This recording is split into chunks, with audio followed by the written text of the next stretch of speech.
all growth hormone that's real is the same. So it's all 191 amino acid, polypeptide. It's the same. It doesn't matter whether Serono says they make it, or Upjohn says they make it, or Eli Lilly says they make it. It's the same formula. It's like saying, is aspirin from Bayer the same as aspirin from Johnson & Johnson? Of course it is. It's aspirin. It's the same salicylate.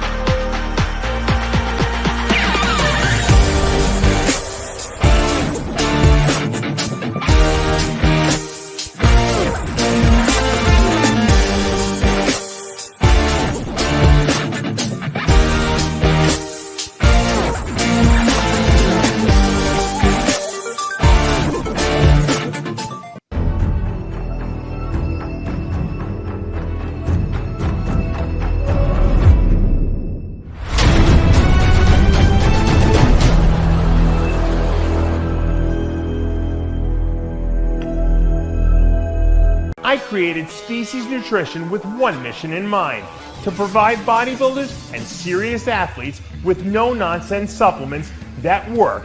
I put my name and reputation on every bottle of Species Nutrition products. If you want to be your absolute best, join the evolution.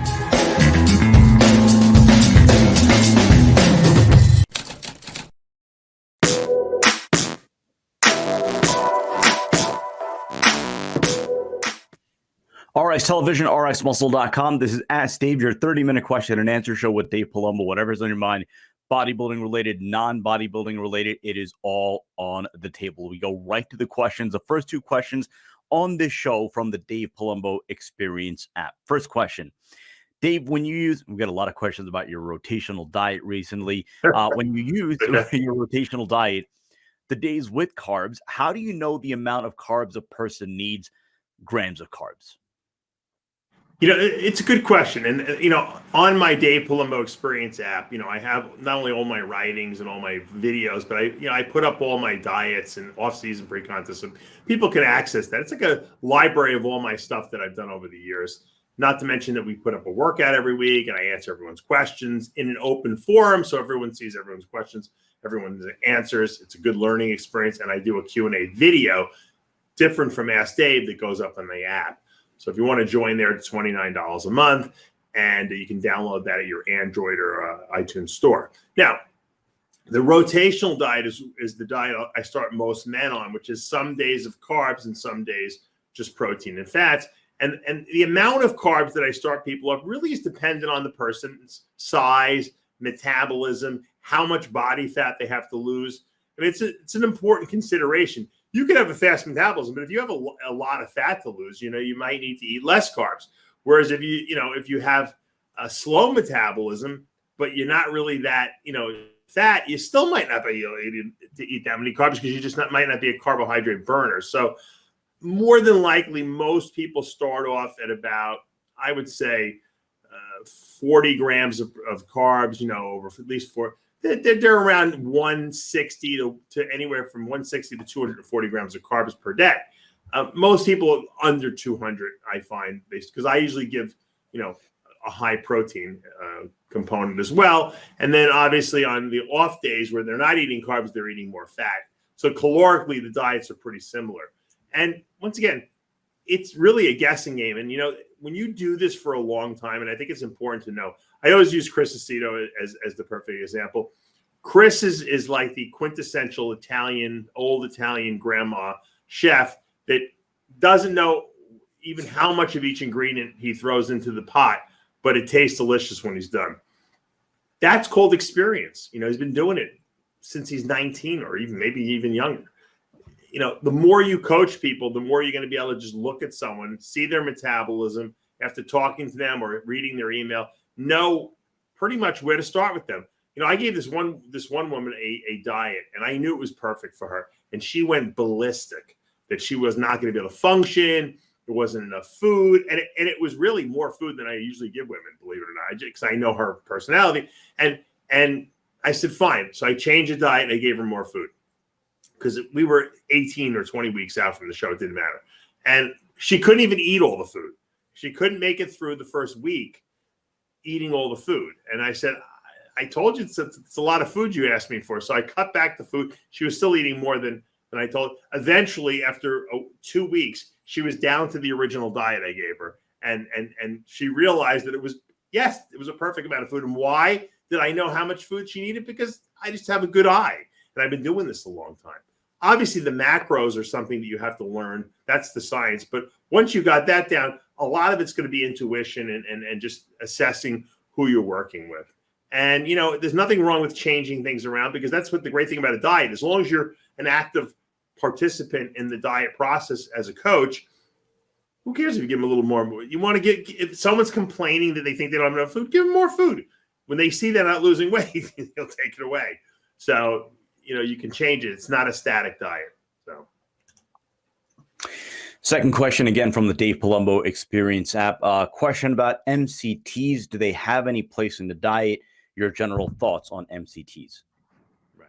Yeah, I've discussed this before, but I think it's worth repeating because a lot of people get confused. A lot of times when you read about ketogenic diets now on the marketplace, a lot of the times that people are selling products that have MCTs in them, which is medium chain triglycerides. Most fats, that we talk about, the bad fats, saturated fats, and the good fats, monounsaturated fats, polyunsaturated fats, those are considered what we call long chain fats. So most of the fat we eat is long chain fat. Now there are what we call medium chain fats and small chain fats, of which coconut oil would fit into that category. It's a small chain fat, medium chain fat, and it gets absorbed uniquely from the other fats, whereas most fats, can pass into the muscle cell directly, and then it needs a carrier to get itself into the mitochondria where it gets burned for energy. Carrier being L-carnitine, just for your own, knowledge. Medium and small chain fats don't require a carrier, so they go into the muscle cell and then they go right into the mitochondria and get burned really efficiently as energy. So we call them the fatless fat almost, because they get burned very, very easily for fuel, which is great, but they don't really have an essential need in the body, in the sense that they're not going to help your cholesterol levels. They're not going to help you necessarily building and repairing muscle cells, membranes. They're just a fuel source. Now, coconut oil does have some properties of immune system enhancement, but other than that, it doesn't. There's no essential component of these medium and small chain fats. So I don't like to use them, because if I'm going to give some, if I know, let's say a woman is I'm giving her 70 grams of fat a day, okay? I want that fat to count for something, not only be a fuel source, but potentially be something that's going to help her body rebuild itself, And so I kind of gear my fats towards, yes, I know some of these fats are going to be used as fuel, but the ones that aren't, I want to be able to be used for building, repairing muscle, making hormones, all the things that fatty acids could use for cholesterol, healthy cholesterol levels and that type of stuff. So I'm not a fan of MCT fat. However, if I was desperate and I had no energy, and that's the only thing available, I would consume it. I like it. I like the taste of coconut oil. I just don't think it's like something that I would put into a diet necessarily, unless someone said to me, hey, I can't have all these other fats because I'm allergic to them or whatever. That's a different story. So there are people also, by the way, who can't break down long chain fats, and that's what they originally made the synthetic MCT fats for those people, and they would eat that in their diet. There are some I don't know if it's being made anymore, but there were companies that were making MCT fat supplements, like Perillo was making it. I think Blackman was making it at a Twin Lab years and years ago. But I haven't, and it's readily available if you go on YouTube, because a lot of on Amazon, because a lot of people, tell people, well, there's a lot of information providers out there that tell people that MCTs are good to use when you're dieting on a ketogenic diet. Now, remember, if you give someone an MCT fat while they're dieting, okay, and you give, and they go, wow, I feel great, I got more energy because my brain is using, fuel essentially, fat is fuel, and you're giving me more fuel in the way of fat, so my brain feels better. But now your body is not dipping into its stored body fat as much, so you can sabotage weight loss if you're indiscriminately just adding in extra MCT fat because it makes you feel better. Remember, no free meals. All right. Before we go to our Instagram questions, Dave, let's get an update from you. if somebody hasn't seen this past week's episode of Heavy Muscle Radio or After Hours, this is the first time they're seeing that you're back in the hospital. So if you want to maybe give a quick update as far as how you're feeling, and I guess what's the timeline to return home. Yeah, so I'm going to start with my routine. I'm back in routine. The Health Park Hospital here, which is a cardiac hospital in Fort Myers, is one of the best heart hospitals around the area here. And they built this hospital in a hotel. So there was a hotel they were starting to build. The hospital wound up buying the property, and they built it. So it looks like basically the entrance of it looks like an embassy suites really when you walk in. It's beautiful, and they got a big grand piano in the lobby, and there's someone who's always playing it there during the day. And I'm on the second floor, so when I walk out of my little hallway area, I'm in this open, like I'm in the embassy suites, and I can walk around the perimeter of the lobby, but I'm looking down on it because I'm one level up. And so that's why I do my walks. I've been doing like 30-minute walks every day there. So I am exercising. And so anyone who says you can't exercise in the hospital, they're full of it. Now, why did I go to the hospital? Quick version is Saturday, I didn't feel good. I was having gripping pain in my ribs, sticking pain in my scapula. It was kind of radiating a little into my jaw. I said, well, that sounds like that's like heart attack pain, right? But I also knew that, rib pain can be caused a pulmonary embolism, which is what, unfortunately killed our good friend, Jerry Ward. So that with all that in mind, I didn't feel good, really. I kind of felt like I had a low-grade fever. I drove myself to the hospital. They ran every test. I mean, no one, over the last 3 or 4 days, no one could figure out what was wrong with me in terms of they knew I had a virus, like a rhinovirus, which is a cold virus. But it wasn't getting better. Like I got a little better, and then I started getting worse. So I was spiking fevers at night. I wasn't sleeping.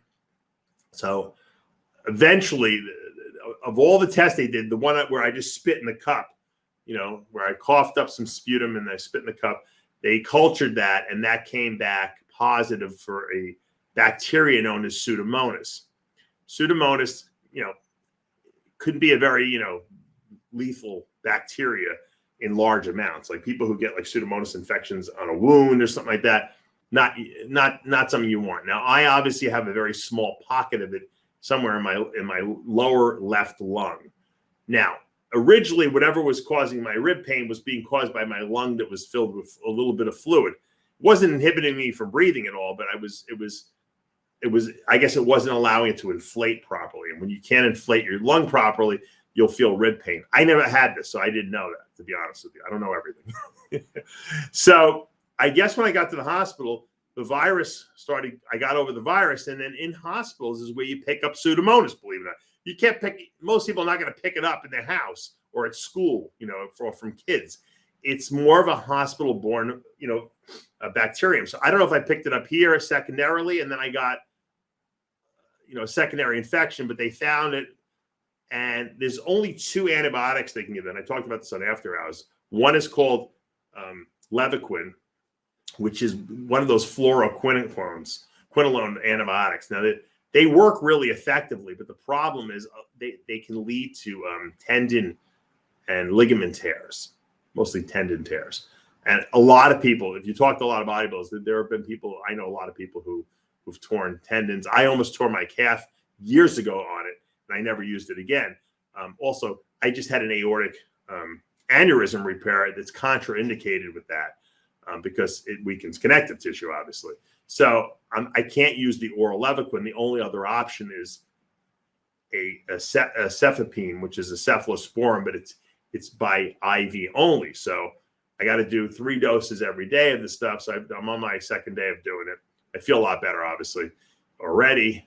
But whenever they decide to let me go home, whether it be tomorrow or the next day, I'm going to have to continue the rest of the 7 days at home doing my own antibiotics. So I guess I could always videotape that. That should be fun. Going home and hooking my IV bag up for myself and hanging it and all that stuff.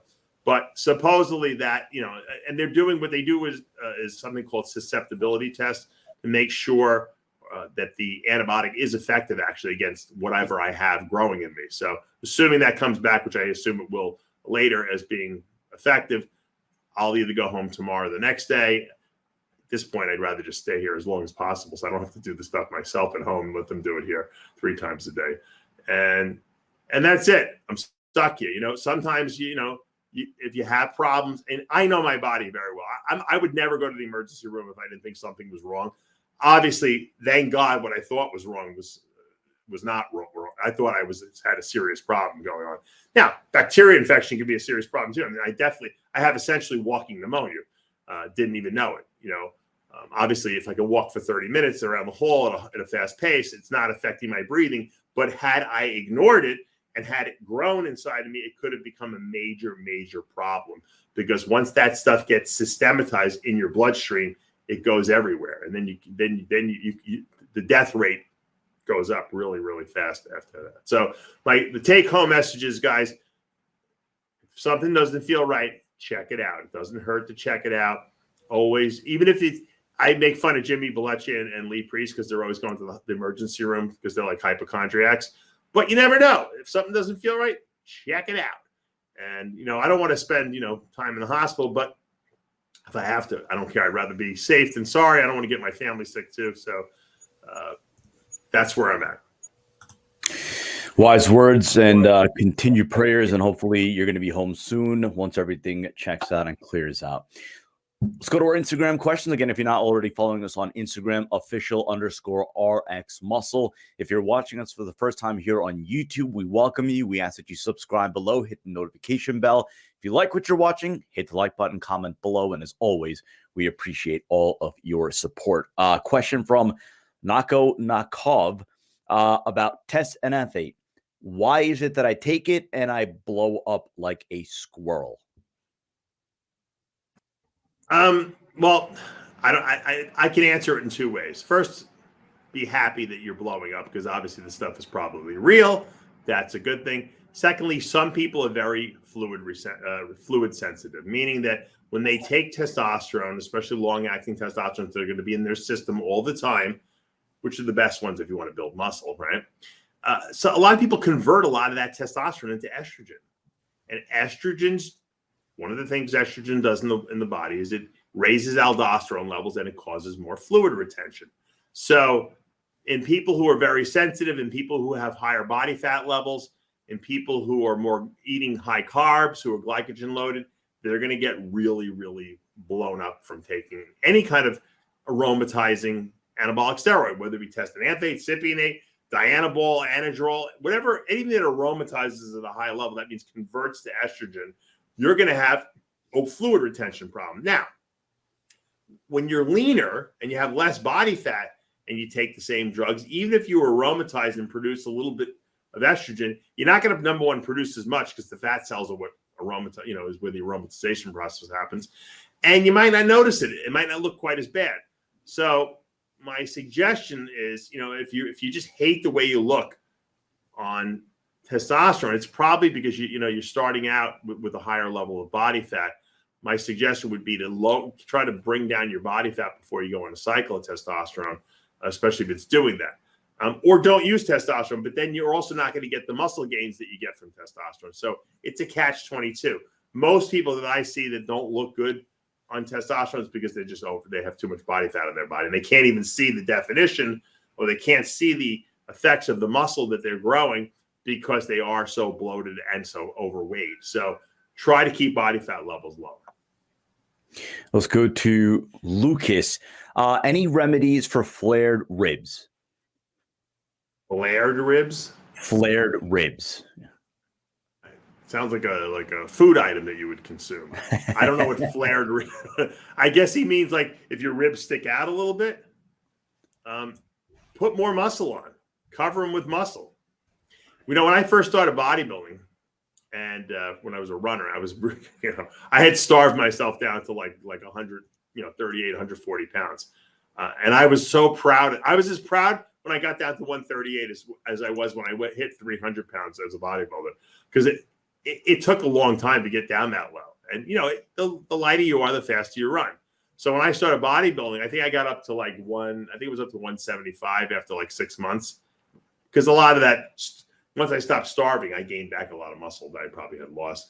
And so I thought I looked really good, and I go in the mirror and I hit a double bicep pose, and I see these ribs sticking out, and I'm like, what the heck is this? This looks terrible. I thought it was always going to look like that, but you know what? As I added muscle and the ribs, got covered by the serratus anterior muscles and the external obliques, and eventually they'll be covered. So you have to just build more muscle. That's the answer to your question. Let's go to Rachel Palmer. Most overrated fat burning supplement in your opinion? Oh boy. You know what? Whenever I get these questions today, I always get in trouble because I know. Someone gets upset that I'm making fun of like their product. I think to be honest with you, I'm not going to put that in any formulas because a lot of the formulas out there are decent. I'm going to put that in probably the single most, and I deal with a lot of people in the Middle East and in India and Pakistan. Everyone there uses L-carnitine. Like they think it's like they like guzzle it. They pills, drinks.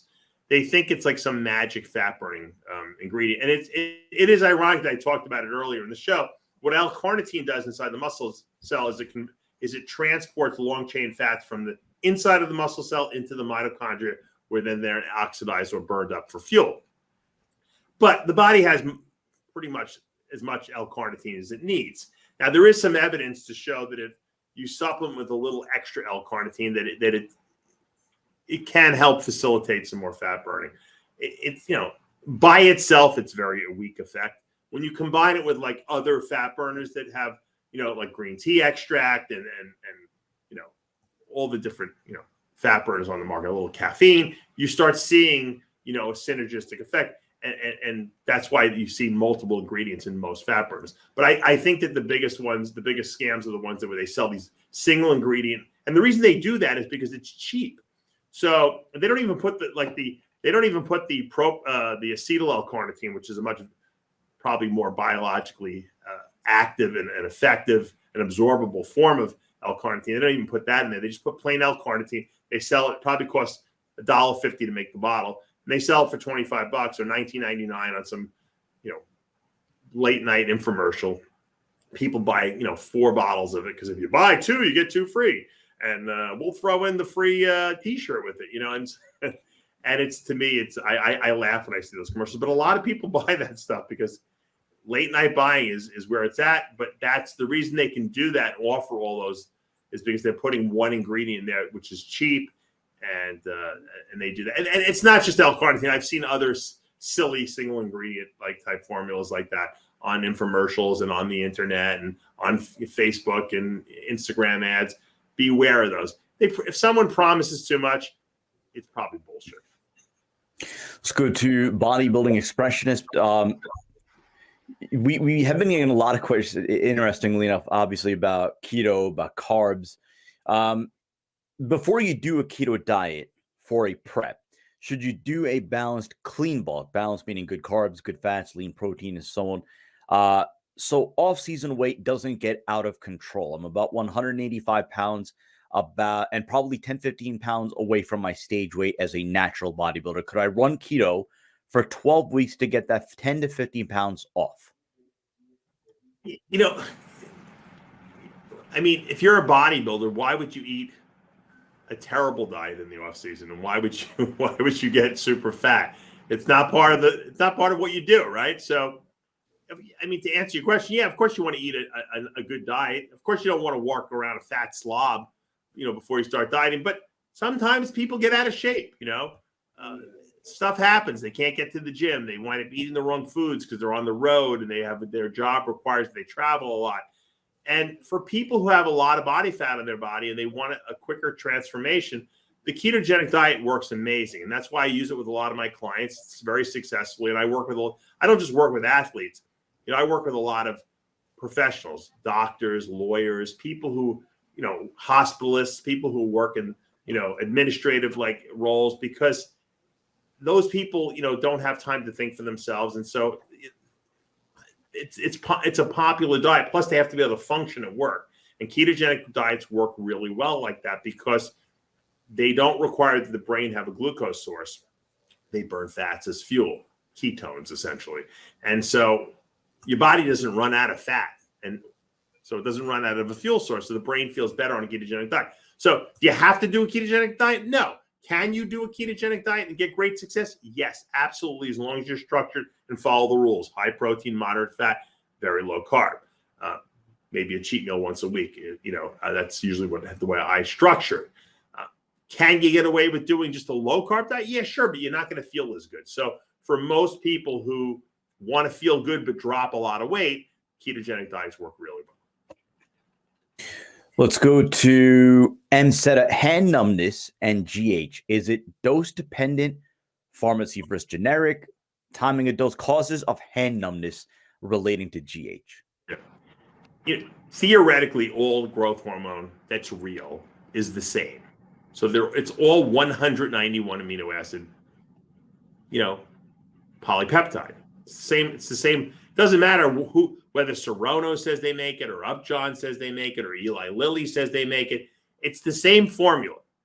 It's like saying, is aspirin from Bayer the same as aspirin from Johnson & Johnson? Of course it is. It's aspirin. It's the same salicylic acid, okay? So they all do the same thing. Now, why do some cause hand numbness in one person but not in the other? Each person's individual. GH does make you retain fluid. Some people retain more fluid than others. If you're retaining fluid around the wrist area here because you're sensitive to fluid retention, you're going to get hand tingling, and it is dose related, but it's not the same in every person. Usually when I see guys or girls start out at a higher dose of GH, the first thing I do is tell them, you know what, stop it for 2 days, go down to half as much of what you were taking. So if you're taking 4 IUs a day, let's do 2 IUs a day. Usually by a week after they do the 2 days off, and then they do go down to half the dose. Usually about after 4 or 5 days, they pretty much have no hand numbness anymore. I said, okay, let's stay on this, and we'll slowly inch it up. And sometimes you can inch it up, and you never get the hand numbness back, because in a lot of situations, if you just take too much GH after doing no GH, you get a massive influx of fluid, and it's just too much at one time, and the body can't adapt to it. So you play around with the dose until the symptoms go away. And when they go away, then you can stay at that dose. Now, if you want to try down the road after a couple of weeks to up it again, and you don't have any problems, then that's fine.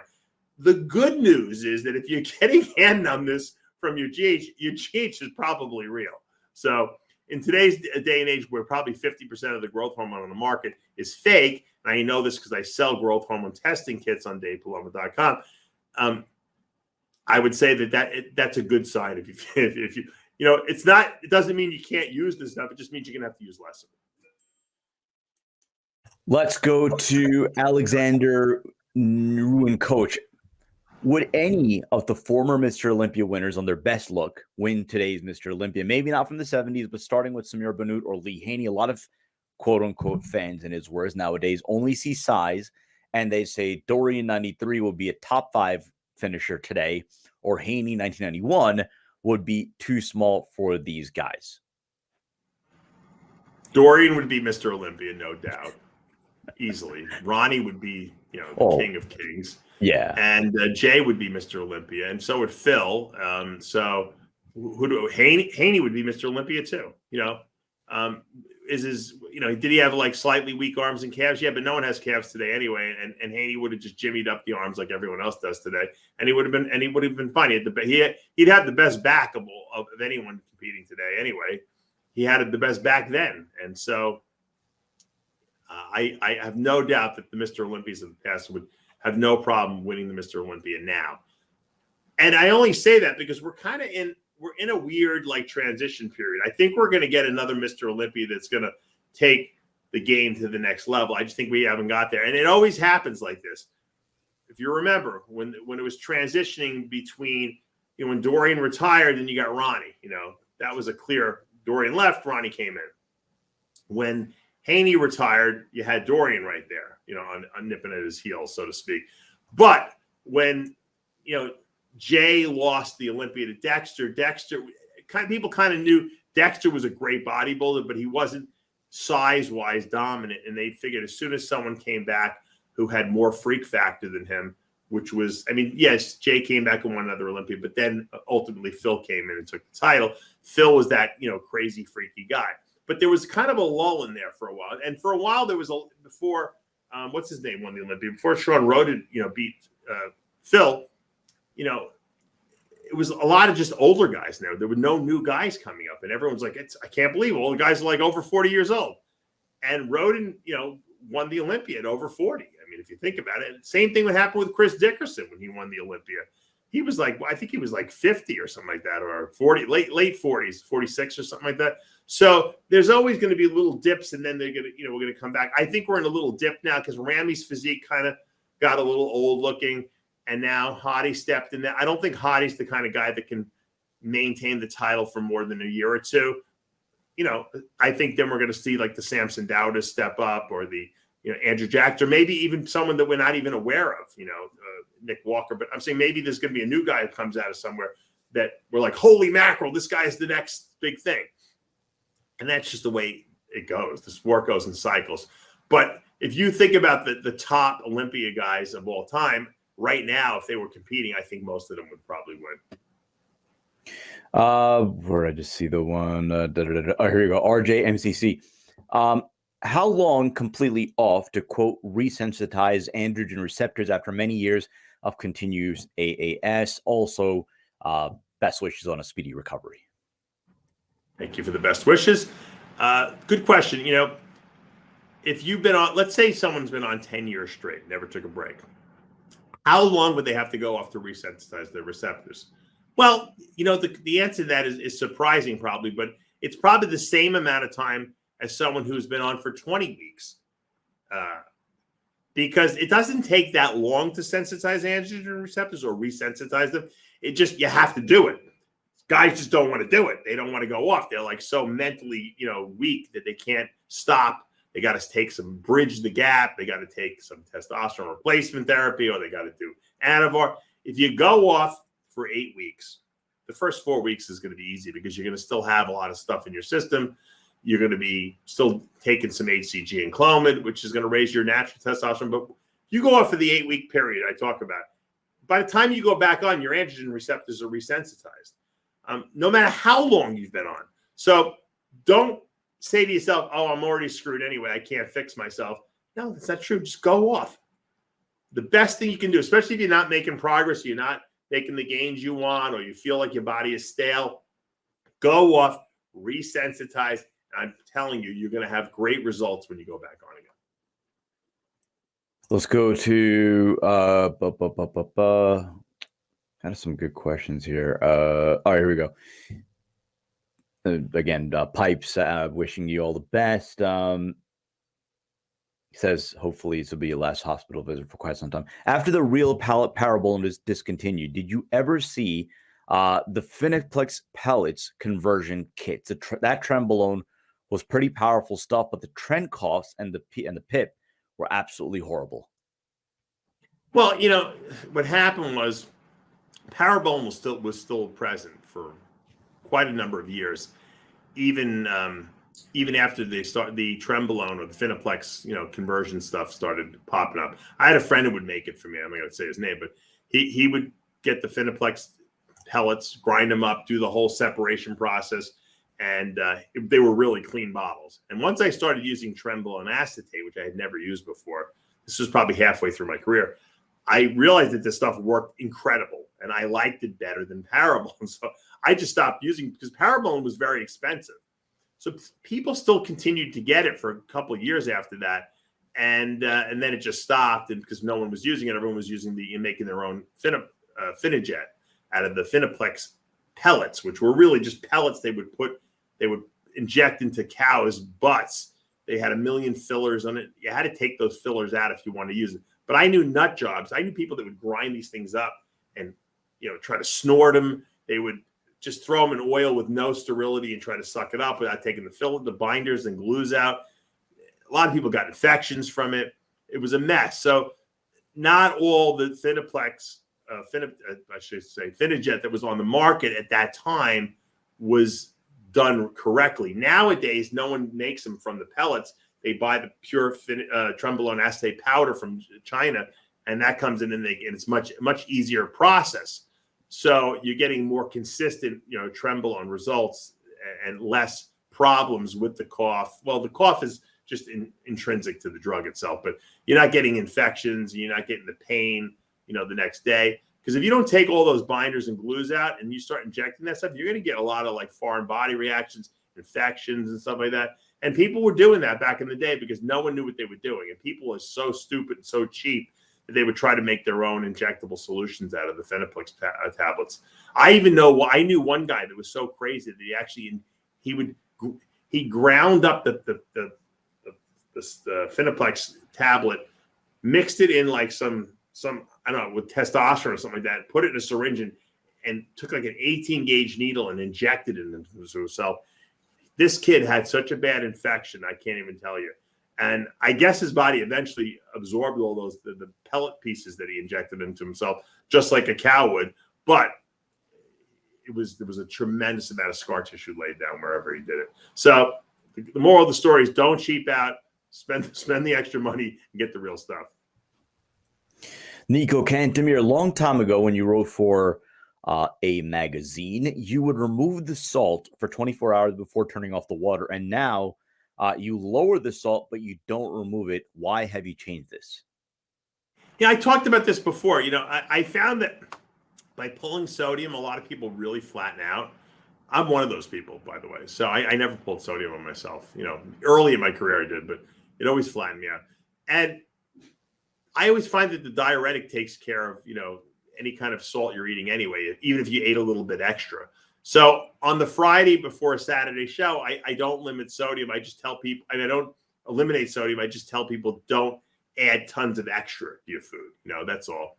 And a lot of times with, really lean, dried out looking people on a Friday night before a Saturday morning pre-drinking, I might give them a burger and fries that has tons of salt in it because they just look too flat. Because a lot of people, when they start carbing, they flush sodium and water out of their body. You would think they would absorb it, but it has almost like a reverse effect because I think their metabolism just takes off through the roof. And, also the worst thing, I remember when I did the USA Championships for the first time in 1996, I'd never been to Las Vegas. And I got to Vegas. Of course, it was like 100 degrees. There's no humidity, right? And we were at the Alexis Park Suites Hotel, which was I think it's still the host hotel. Or no, now it's the Embassy Suites. But it used to be the Alexis Park. But they're like right near each other. And there was like a convenience store down about a quarter mile. It might have been 300 meters down the road. And we didn't rent the car. We knew nothing about anything. We just we got there. We had to go get water and we wanted to get some supplies at this little grocery store. So we walked. And by the time I walked there and back, I lost like 8 pounds because the desert air of Las Vegas with the 100-degree heat just sucked everything right out of me. So, and you're going to lose water. You're sweating. You don't even know you're sweating in Vegas. It just disintegrates off your body, or I should say evaporates off your body. I lost a lot of sodium in water and I flattened out tremendously for that show. And I just didn't look good. So you got to be careful, about restricting sodium. In certain environments, you have to eat more. In Vegas, I always tell people drink more fluids, take in more sodium because you're losing it and you don't even know it. And that's that just comes with experience. Once again, as a coach, if you have a coach who's experienced, he's going to tell you that and prevent that from happening. Take two more questions. This one regarding fiberlyze from G Classic Physique. How do you adjust fiberlyze while during contest prep? It seems like it worked better when there was more food. Now with less food, it's more difficult and less waste coming out. Well, when you eat less food, he made the last statement he said is very true. You're gonna poop less because you're using more of the food that you're eating, right? If I eat 5,000 calories in the off season, I'm only eating 2,000 calories pre-contest, and I'm doing cardio and burning extra calories. You're not going to produce as much waste. If I feed a snake a 6-pound rabbit, or I feed it a 500-gram mouse, obviously the snake that eats the mouse is going to produce less poop than the one who eats the huge rabbit. Okay, that's just normal. I mean, that's to be expected. Fiberlyze bulks your stool, but it bulks up what's ever there. And so you're going to have less output, obviously, when you're dieting because you're eating less food. But you need it more probably even so when you're dieting, because you're eating less fiber in your diet, you're eating less carbs. And because you're eating less food, the stuff becomes like cement in your colon sometimes, especially when you're eating a high protein, lower carb diet. And for people who eat low fat, I'm not a big low fat advocate, but for people who eat low fat, those people really get constipated, because at least fat lubricates the whole system a little bit, because it's slippery.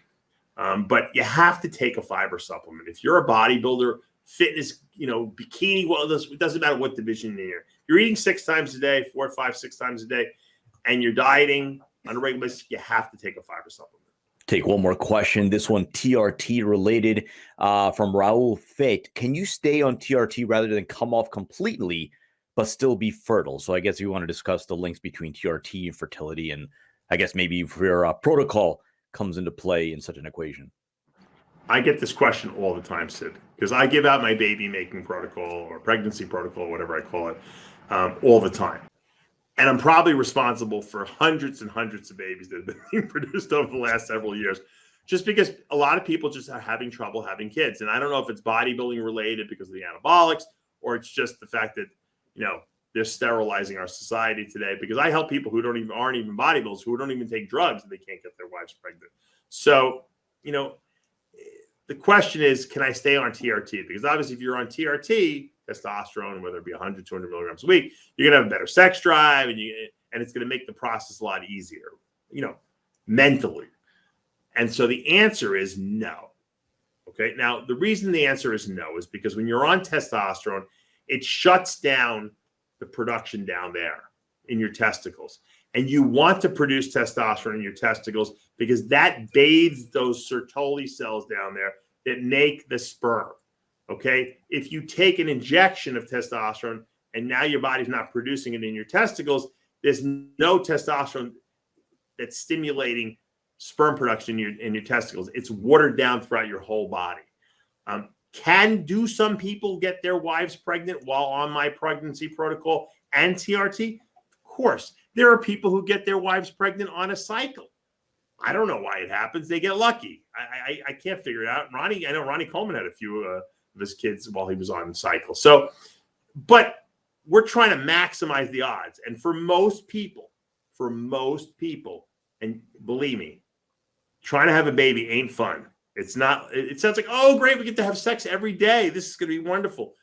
Women, when they're trying to get pregnant, it becomes a business, okay? And it's not fun, and it's not cool, and you guys argue, especially as the months pass where you don't get the baby popping up. People start getting resentful. They start arguing with each other. It's your fault. It's your fault. It's your fault. It's because you're taking those steroids. And then you start panicking, and then you start not feeling good about yourself. And then now all of a sudden you can't get an erection because you're arguing with your wife all the time. So let me just tell you, don't take the TRT, because you're just delaying the inevitable, which is going to be you having to stop the TRT. Follow the baby making protocol. I give it out for free. People email me all the time for it. I have no problem if anyone wants to reach out, and follow it to the T, and just understand that it's going to take usually between 3 and 6 months. Sometimes it takes longer. Sometimes it takes less.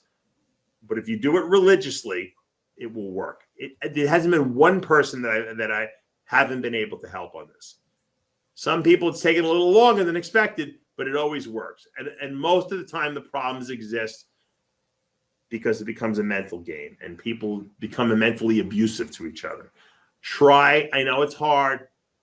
Try to make it a team effort, even though it's not fun. Once you get your wife pregnant, do whatever you want after that.